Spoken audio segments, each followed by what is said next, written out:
TNA? Yeah, of course. Well, back guys to Fog Wrestling. The Scousers want some of it. Liverpool's finest are going to TNA. Their WWE careers may have been killed with the shitest gimmick of all time, the Schism, but now they're going to a company that cannot die, and that company is Impact Wrestling, soon to be renamed TNA, heading in to 2024. The grizzled young veterans, even though they're not very young anymore, looking a wee bit older. The old grizzled... How can you be grizzled young veterans anyway? How can you be a young veteran? Doesn't really make any sense, but whatever. I digress. They are heading to TNA. They will make their debut on TNA's first pay-per-view of the year, and that is officially when Impact will be changing from Impact Wrestling back to TNA. Now, we could spend about 10 years ranting about how fucking dumb the whole name process has been ever since they changed to Impact Wrestling from TNA. And it's no surprise that's when it kind of just went downhill for the company. I'm not saying that if they kept the name TNA, it would have remained good. And I'm not saying it's going to get good again by going back to TNA. But when you've got a good name, a great name, like TNA, why the fuck would you change it? Why would you change it when you've got an acronym that doesn't even have wrestling in it? And then you change it to a double barrel word, that a two word that name that has Impact Wrestling, right? The fact is, when people hear the word wrestling, casual fans just fucking turn off. It's like WWE. They don't really mind as much because it's the acronym WWE, but if you say to people World Wrestling Entertainment, they'll be like, yeah, wrestling, that's gay. Yep. I mean, it is what it is.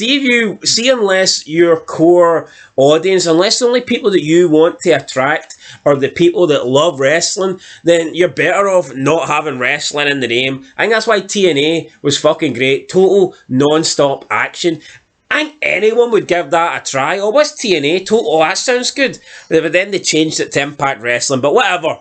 Speaking of changes, this company needs changes. They've said that they've got money. They said that they've been saving up the finances to get a big signing in 2024. I just hope that big signing isn't grizzled young veterans, or else that is a waste of money. No offense to these guys, but this isn't going to change anything for TNA. This isn't a game changer. I mean, it's a channel changer. These guys aren't going to bring TNA back to the glory days. If TNA want to get back to what they used to be, and I don't believe they do, because I don't think Scott D'Amore has a fucking clue. I don't think this guy knows anything about wrestling. But if TNA do want to get back and have relative success and maybe even try and dethrone AEW as the number one company, the number two company, then you need to be hiring fucking stars. You need to be hiring people that are going to bring eyeballs, people that are actually going to attract viewers, and I just don't think these guys are going to do it. These guys wouldn't look out of place in Ring of Honor. These guys wouldn't look out of place in AEW. These guys wouldn't look out of place on some indie show with 50 people. It's just a fact. These guys could go to the UK. They could sign 5-year contracts with ICW, wrestle in Glasgow for the rest of their lives, and they wouldn't look out of place. These are just not guys that I expect to be leading a company on a charge to success. It's just not going to happen with these two. If TNA want game changers, then they need to be signing people that are at the top, people, big free agents. Like, I think Sasha Banks would be a statement. I think that would be a bank statement, so to speak, pun intended. Take her out the equation. Fucking someone like a Bill Goldberg, and I know the TNA fans would shit their pants and they'd cry, but if TNA could sign a Bill Goldberg, it would make a difference, right? It would show that they're back. It would show that they actually mean business heading into 2024. Signing the grizzled young veterans means nothing. You could pluck any two random guys from the indie scene and it's going to have the same effect on the company as these two. And I'm not burying them. Whatever. Might be nice guys. Might be good wrestlers. Who knows? Maybe they work the indie style very well and they're serious wrestlers. Maybe these guys in FTR could tear the house down, but I certainly wouldn't be in the house to fucking watch it, that's for sure. Yep, you pretty much hit the nail on the head. I've nothing really to add. You've took my thunder, damn it, and TNA needs some thunder. It needs, know what it needs? The icon. Sting. Fuck off, retire in the AEW, buddy. Come back home, hang about in the rafters. Could Sting not do a job in TNA? Is that not where he deserves to retire? He actually is like a big kid. He never got the send-off in TNA. I don't even remember his last thing in TNA. I think he just dwindled out, didn't he? One minute he was on the top of the rafters, the next minute he fell and he was nowhere to be seen. Yeah, there's a lot of people like that in TNA. Like, what was, like, Kurt Angle's, like, last moment in TNA? Ric Flair's, Hulk Hogan's, Bischoff's? You don't remember them? Yeah, unfortunately, TNA, as good as some people did have runs, as good as Kurt Angle's run in TNA was, it kind of fizzled out. I mean, you could almost argue his send-off in WWE, losing to Baron Corbin, was better, and that's a sad thought, but... That's a bad thought. At least in WWE, you remember Kurt Angle's last match. You don't remember his last match in TNA, at least I certainly do not. But look, these guys are going to TNA, and everyone's going to think this is a great signing, but in reality, it's just two guys for the Indies. I mean, this will not change nothing for TNA. No, it's two guys. This is like AEW signing a so-called Japan legend and expecting it to change the game. This ain't changing nothing. TNA needs... I mean, they offered Punk a con... If they got Punk, Punk is a game changer. Yeah, they should. He's the biggest game changer you can get. Yeah, he is, but they don't have him, right? So they need to think. Bill Goldberg, I'd try and get him. Dolph Ziggler. People like that. Dolph Ziggler, I think, is probably the best TNA can do. I'm sorry, they're not getting Bill. Unless this war chest is real. I just don't think Dolph Ziggler draws much eyes to them. Fucking know what you do? You put the belt on Bill, right? And he comes out waving Israeli flags. It's like Scott D'Amore just doesn't care. The guy doesn't know what good wrestling is. I mean, he was in TNA when TNA was doing well, but look at TNA. It is garbage, man. It is fucking garbage. Why don't they at least go back to what got them over? Or something that helped, like the knockouts, and actually have them be hot again, and never mind this, we're serious fucking wrestlers. No one cares. Like, legit, no one fucking cares. TNA's got a long way to go, though, before it's in any sort of conversation, though. No, but I mean, the highest quarter was Velvet Sky coming into the ring and shaking her ass on the middle rope. That's not a coincidence.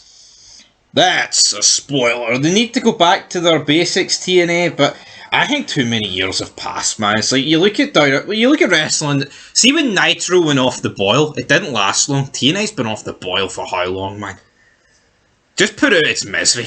Fucking name change ain't doing it. We can talk about, wrestling ain't in the title. Fucking, there's nothing in the title for me. I couldn't care what the company's called. See if it was called Wrestling's Fucking Pish and you know it, but it was good. I'd still enjoy it. I'm just looking at their top stars, and Eddie Edwards, I mean, it's all people that were just, it was people that were hangers on.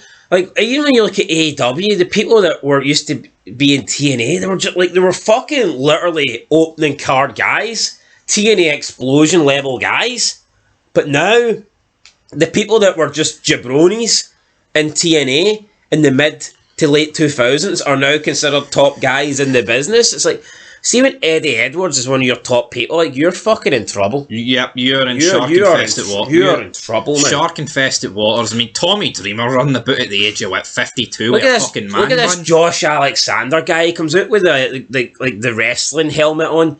And the guy fucking sucks, man. There's nothing into... He's a boring bastard. Let's keep it real. Josh Alexander. He's even got a boring fucking name. Josh Alexander. Sounds like your next door neighbour. Josh Alexander with his wee wrestling gear on. I'm a wrestler. I like to wrestle. Fuck that. Fucking that never got over, man. TNA, right? They need to focus on people that... Bring in the stars, right? Bring in people that can actually draw attention, get a bit of audience, and like look at their women's division, full of freak show, ugly bastards. Get rid of them all and just use hot women. I mean, that's what Vince Russo's idea in the first place was. You've got someone that used to be in TNA came back. The message on Twitter that they want them to bring the cages back and they want to be a cage girl. Why the fuck not? Why not? I mean, Vince Russo... you look at boxing, right? You look at MMA. They've all got ring girls that walk around in bikinis and hold up the next round, right? People like that. People don't want that to go away. They're not woke. right? And wrestling's full of the wokest bastards you'll ever meet. Oh, but they bleed too, Tony Khan. TNA's done. Wrestling's done. Or maybe make a video of 5 people that TNA could sign that would change the game. By the way, the sad thing is, I actually don't know if there's 5 game changers out there. I did a fid saying 10. Well, how the fuck did you pluck 10? I didn't say game changers. I said former TNA people that could return. Anyway, Kurt Angle. Yeah, he's not. Kurt Angle's a meme. See that meme of him just standing there looking blankly? Just have him commit. Well, why can't TNA sign Kurt Angle in a non-wrestling capacity? I'd take that. I'd fuck GM Kurt. Yeah. Why not? Or a manager. Make him have another Black Sun. I don't know, have a faction. Or main event Mafia with Kurt Angle as the leader, but he's like the manager, doesn't wrestle. Yeah, he's lost a lot of height though. Alright, Kurt Angle in stilts. High heels, platforms. Still taller than the fucking rest of them though. Anyway, look guys, that video's going to come soon, but the grizzled young veterans, I don't think they're going to do much. Will you be there January 13th because of these guys? I might be. Like I said, we're going to actually start reviewing TNA. We're going to give it a chance in 2024. 2024, we take Fog Wrestling to the next level. Raw, NXT, SmackDown, Dynamite. We're going to be reviewing it all. That's it, guys. The phone's going. KFC's here. Till next time. Peace.